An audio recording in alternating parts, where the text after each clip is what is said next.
नमस्कार विद्यार्थी मित्र मैत्रिणींनो, आपण मागच्या व्हिडिओमध्ये बघितलेलं आहे की सेकंड जी काय नॉवेल आहे टू सर्व विथ लव याचे क्वेश्चन आपण या ठिकाणी डिस्कस केलेले होते. तर त्या ठिकाणी कशा पद्धतीने क्वेश्चन विचारले जाऊ शकतात याबद्दल आपण बघितलं. त्याच्यानंतर आपली थर्ड नॉवेल येते around the world in 80 days. खूप इंटरेस्टिंग नॉवेल आहे, खूप छान आहे. मला वाटतं याच्याबद्दलचा जो काही व्हिडिओ आहे तोही माझा खूप छान आहे. तो नक्की माझ्या यूट्यूब चॅनलवरती जाऊन बघा, जेणेकरून तुमच्या लक्षात येईल की या एक्झॅक्टली या नॉवेलमध्ये काय सांगितलेलं आहे. आता या नॉवेलमध्ये थोडंसं कन्फ्युजन असं होतं मुलांचं, मी बऱ्याचदा पाहिलेलं आहे, शिकवताना मला अडचणी येतात. त्यामध्ये असं होतं की या ठिकाणी नॉवेल जे काही आहेत ते पूर्ण देता आले नाही, त्याच्यामुळे त्याचे एक्स्ट्रॅक्ट तुम्हाला दिलेले आहेत. बरोबर, देत असताना या ठिकाणी हे लक्षात घ्या की ते देत असताना तुम्हाला या ठिकाणी पूर्ण नॉवेल जी काही आहे, म्हणजे या नॉवेलचं तर स्पेशली की ही नॉवेल जर माहिती असेल, कारण थोडीशी फिजिक्स आणि मॅथमॅटिक्सचं कॅल्क्युलेशन या नॉवेलमध्ये कुठंतरी डोकावतं. त्याच्यामुळं बऱ्याचदा मुलांना हे नेमकं घडलं कसं किंवा हे झालं कसं हे पटकन लिंक लागत नाही इन्सिडेंटमध्ये, म्हणजे जे काही प्रसंग आहेत की नाही त्याच्यामध्ये. मग त्याच्यासाठी तुम्हाला आपल्या यूट्यूब चॅनलवरती व्हिडिओ आहे, तर तो पूर्ण बघा. डिस्क्रिप्शनमध्ये हवी तर त्याची लिंकसुद्धा मी देऊन ठेवते, जेणेकरून जा तो व्हिडिओ बघा. स्टोरीसारखी आहे, खूप छान वाटते ऐकताना. आणि ते जरी ऐकलं तरीसुद्धा तुम्हाला काय होणार आहे, त्या ठिकाणी प्रश्नांची उत्तरं छान पद्धतीने देता येणार आहेत.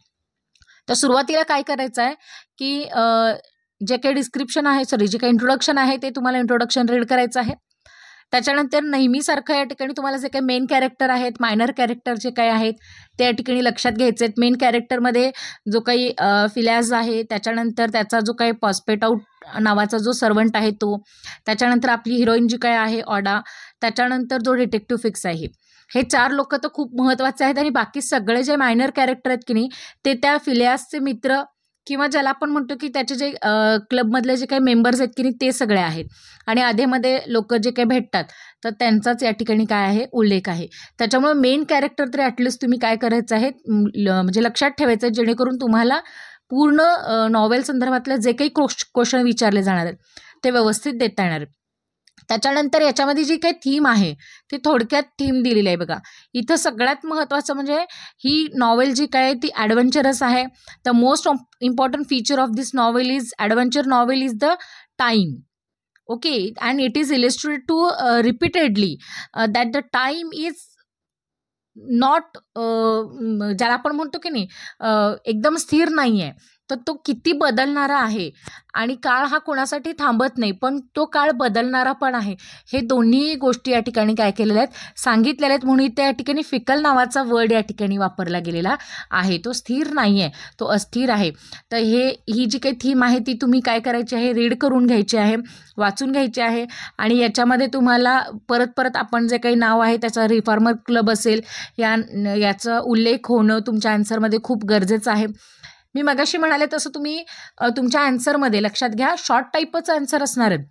आता मला सांगा, 2 मार्काचे 2-2 प्रश्न, ठीक आहे. 2 मार्काचा एक प्रश्न जेव्हा विचारला जातो तेव्हा साधारण अपेक्षित काय आहे उत्तर, ओळींमध्ये जर मी सांगायचं म्हटलं ना तर साधारण 5-6 ओळींमध्ये तुमचं उत्तर येणं अपेक्षित आहे.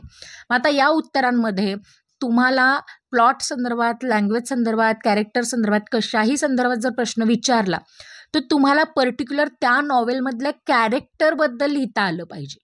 म्हणजे कुठंतरी तुमच्या आन्सरमध्ये कॅरेक्टर डोकावला पाहिजे, जेणेकरून या ठिकाणी तुमचा आन्सर जे काही आहे ते परिपूर्ण राहणार आहे.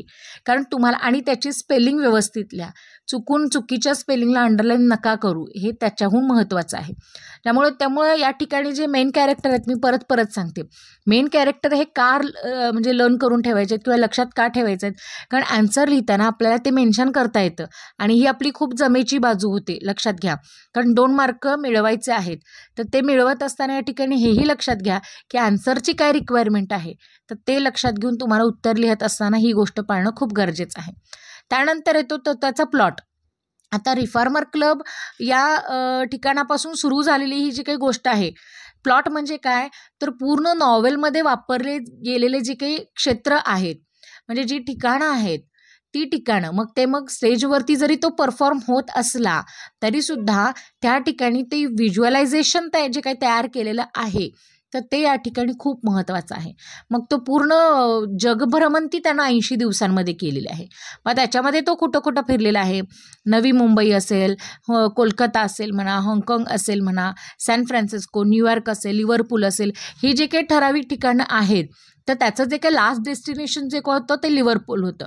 आणि त्याच्यानंतर ती ऑर्डा जी काही आहे ती त्याला भेटली कुठं, इंडियामध्ये. त्यामुळे ही 2 ठिकाणं तरी ॲटलिस्ट तुम्ही लिहिणं खूप गरजेचं आहे. न्यूयॉर्कमध्ये आल्यानंतर त्याला स्लाइटली शंका आली. तिथं आल्यानंतर काय झालं होतं की त्याला वेळेचं जे काही आहे, म्हणजे तो वेळेत पोहोचेल असं वाटत होतं.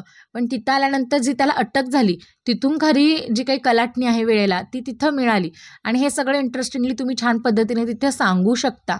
म्हणून मी परत सांगते की तुम्ही याचा जो काही डिटेल व्हिडिओ आहे तो जरूर जरूर जरूर बघा, जेणेकरून स्टोरीसारखं जो काय ऑडिओ आहे तो ऐकल्यानंतर तुम्हाला एक्झॅक्टली प्लॉट काय आहे, मी काय सांगते हे तुमच्या लक्षात येणार आहे. म्हणजे प्लॉट याचा अर्थ काय, इनडायरेक्टली मला परत सांगायचं आहे की त्या कथानकामध्ये, त्या पूर्ण स्टोरीमध्ये जिथं जी कुठली क्षेत्र वापरलेली आहेत, ज्या कुठल्या ठिकाणांचा उल्लेख केलेला आहे, ती ठिकाणं तशी रंगवून तिथं सांगता आलेली आहेत का लेखकाला, हे म्हणजे त्याचं प्लॉट आहे. लक्षात आलं.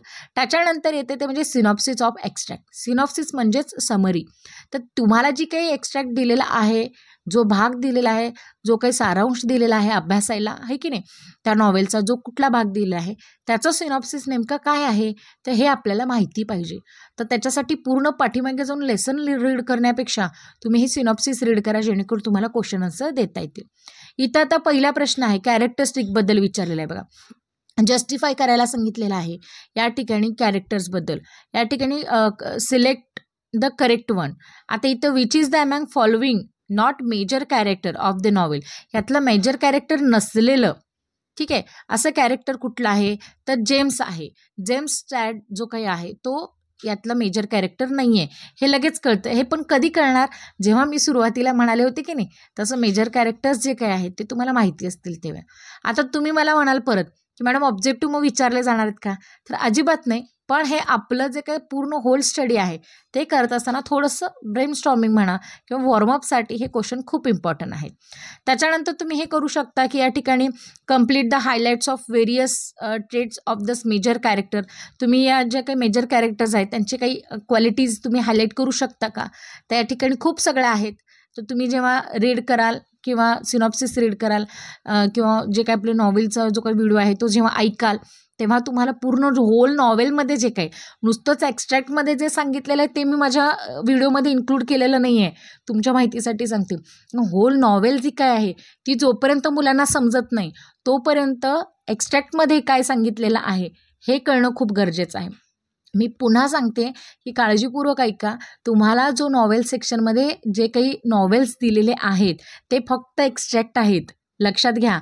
त्यातला काही भाग दिलेला आहे, पूर्ण नॉवेल देता येत नाही. आणि पूर्ण नॉवेल जोपर्यंत समजत नाही तोपर्यंत एक्झॅक्टली त्या एक्स्ट्रॅक्टमध्ये काय सांगितलेलं आहे याची लिंकसुद्धा आपल्याला लागत नाही. त्याच्यामुळं त्याच्यासाठी हा घाट आहे. म्हणून मी म्हणते की चारही व्हिडिओचे डिस्क्रिप्शनमध्ये लिंक दिलेले आहेत. एकदा शांतपणे जाऊन, भलेही ते थोडेसे लेंदी आहेत, एक 1.5 तासाचे व्हिडिओ आहेत. बऱ्याच जणांचं हे ऑब्जेक्शन असतं की तासभर व्हिडिओमध्ये काय सांगितलेलं आहे, तुम्ही खरंच जाऊन एकदा बघा, जेणेकरून तुम्हाला इन डिटेलमध्ये त्या ठिकाणी डिस्क्राईब केलेलं दिसेल. तेवढं जरी तुम्ही केलं तरीसुद्धा तुमचा नॉवेलचा छान अभ्यास या ठिकाणी होणार आहे. आता या ठिकाणी कॅरेक्टरबद्दल पुढे फिलियासबद्दल या ठिकाणी विचारलेलं आहे. त्याच्यानंतर डिटेक्टिव्ह फिक्सबद्दल विचारलेलं आहे आणि डिस्क्राईब द कॅरेक्टरिस्टिक ऑफ ऑडा. मला सारखं सतत असं वाटतं की एक तर ऑडाबद्दल येईल किंवा मग या ठिकाणी detective Fix try to hard but could not be fix the charge of this robbery on this fog, explain the statement. आता या ठिकाणी हे स्टेटमेंट जे काय आहे ते कोणाच्या पॉईंट ऑफ व्ह्यूनी करायचं आहे, तर फिक्सच्या पॉईंट ऑफ व्ह्यूनी. आणि त्याच्यानंतर थर्ड क्वेश्चन या ठिकाणी तुम्हाला स्क्रीनवरती दिसत असेल बघा. Phileas is the as a cool cucumber. Okay, the prospect out is as a crazy, as a loon. The explain the statement of this references of this extract. मग आता हे जे काही आहे की बाबा फिलियास जो काही आहे तो एखाद्या कूल ककुंबरसारखा आहे आणि त्याचा जो काही पासपोर्ट आउट जो काय आहे, सर्वंट जो काय आहे तो क्रेझी लून आहे. तर हे जे काही स्टेटमेंट आहे त्याला दुजोरा देणाऱ्या घटना या पूर्ण नॉवेलमध्ये कुठे कुठे घडलेल्या आहेत तुम्हाला माहिती आहे का, तर मग हे केव्हा लिहिता येतं अशा पद्धतीचे आन्सर, जेव्हा आपल्याला ती नॉवेल समरी टाईपमध्ये लक्षात येते की नाही तेव्हा. आता इथं एक अजून एक गोष्ट तुम्हाला करता येईल बघा, की तुम्ही जेव्हा हे लिहत असता आन्सर, त्यावेळी तुम्हाला जे समजलेलं आहे, तुम्हाला जे काही अंडरस्टँड झालेलं आहे, तसं तुमच्या भाषेमध्ये लिहिलं तरीसुद्धा चालेल. मी पुन्हा सांगते की प्लीज सोडवून या, सोडू नका. कारण सोडलात तर काहीच मार्क मिळणार नाहीत. सोडवून आलात, भलेही त्या ॲन्सरच्या जवळपासचं जर काही एखादं स्टेटमेंट त्या ॲन्सरमध्ये असेल, तरीही एखाद्यास मार्क आम्हाला देता येईल. पण जर तुम्ही काहीच लिहिलेलं नसेल, तर तिथं मग आम्हाला काहीच करता येणार नाही. त्याच्यामुळं प्लीज काही असं मला म्हणायचं नाही आहे. पण ॲटलिस्ट तुम्ही प्रयत्न तरी करा सोडवण्याचा, जेणेकरून तुम्हाला काहीतरी मार्क त्या ठिकाणी मिळणार आहेत. त्याच्यानंतर इथे पण मागच्या नॉवेलमध्ये पण आपण बघितलं आहे बघा प्लॉट संदर्भात, आणि इथे सुद्धा प्लॉट संदर्भात पहिला जो काही दिलेला आहे A2मध्ये तो या ठिकाणी ऑब्जेक्टिव्ह दिलेला आहे बघा, सिक्वेन्स लावायचा आहे करेक्ट. आणि त्याच्यानंतर सेकंड जो काही आहे त्या ठिकाणी sudden twist in the climax of the novel, explain the some of the line of the examples of this extract. एकदम सडनली असा एक क्लायमॅक्स त्या ठिकाणी नॉवेलमध्ये आलेला होता. तर तो नॉवेलमध्ये आलेला जो काही सडन क्लायमॅक्स आहे तो त्याचं जे काही रिलेट आहे ते तुम्ही काय करायचं या ठिकाणी एक्सप्लेन करायचं आहे. त्या क्लायमॅक्सबद्दल या ठिकाणी काय करायचं आहे, रिलिव्हंट एक्झाम्पल्स देऊन तुम्हाला तो क्लायमॅक्स आहे हे या ठिकाणी काय करायचं आहे, सांगायचं आहे. त्याच्यानंतर ॲज युज्युअल मी मगाशी म्हणाले तसं थीम सांगायची आहे. 4 और 5 लाईन्समध्ये तुम्हाला थीम सांगायची आहे. अगेन 4 और 5 सेंटेन्समध्ये तुम्हाला या नॉवेलची एक्स्ट्रॅक्टची मॉरॅलिटी सांगायची आहे. अगेन तुम्ही अराउंड द 180 डेज जो काही आहे त्याची जी काही सेंट्रल थीम आहे, म्हणजे नॉवेलची सेंट्रल थीम सांगायची आहे, शिवाय एक्स्ट्रॅक्टची सेंट्रल थीम वेगळी आहे. म्हणून मी तुम्हाला म्हटलं की सिनॉप्सिस ऑफ द एक्स्ट्रॅक्ट हे तुम्ही नीटपणाने रीड करा, म्हणजे तुम्हाला लक्षात येईल. बऱ्याचदा मुलांना सुरुवातीला जी काही दिलेलं आहे सिनॉप्सिस, समरी, थीम वगैरे जे काही दिलेले आहेत ते लक्षात आलं आहे की नाही माहीत नाही, पण एक्स्ट्रॅक्टचं वेगळं आहे, समरी पूर्ण नॉवेलची समरी वेगळी आहे. लक्षात घ्या सेंट्रल आयडिया. त्यामुळे प्रश्न काय विचारलेला आहे हे लक्षात घेऊन तुम्ही आन्सर देणं गरजेचं आहे. त्याच्यानंतर जस्टिफाय करायला सांगितलेलं आहे, डन टू एंड. एंडबद्दल तुम्हाला जे काही आहे, एंड खूप छान झालेलं आहे त्याचं, त्याच्यामुळे त्याच्याबद्दल तुम्ही काय एक्सप्लेन कराल हे सुद्धा या ठिकाणी सांगितलं गेलेलं आहे. लँग्वेजमध्ये ॲज युज्युअल तुम्हाला या ठिकाणी जी काही लँग्वेज आहे ती या ठिकाणी ब्रिटिश लँग्वेज दिलेलं आहे, आर्केक आहे, सिम्पल आहे, क्रिटिकल आहे. जी काही दिलेली आहे त्यामध्ये नवीन काही वर्ड्स वापरलेले आहेत का, काही हिंदी वर्ड्स हिंदी वर्ड्स काही इंग्लिशमधून सांगण्याचा प्रयत्न केलेला आहे का, ते थोडंसं या ठिकाणी काय करायचं आहे तुम्ही जस्टिफाय करून आन्सर लिहायचं आहे. आय होप की तुम्हाला हा व्हिडिओ छान पद्धतीने समजला गेलेला असणार आहे. तर या व्हिडिओमध्ये मी डिस्क्रिप्शनमध्ये पूर्ण या नॉवेलची जी काही एक्सप्लेन केलेला जो काही व्हिडिओ आहे तो या ठिकाणी देऊन ठेवलेला आहे. तुम्ही तो जरूर जाऊन बघा. All the best. थँक्यू.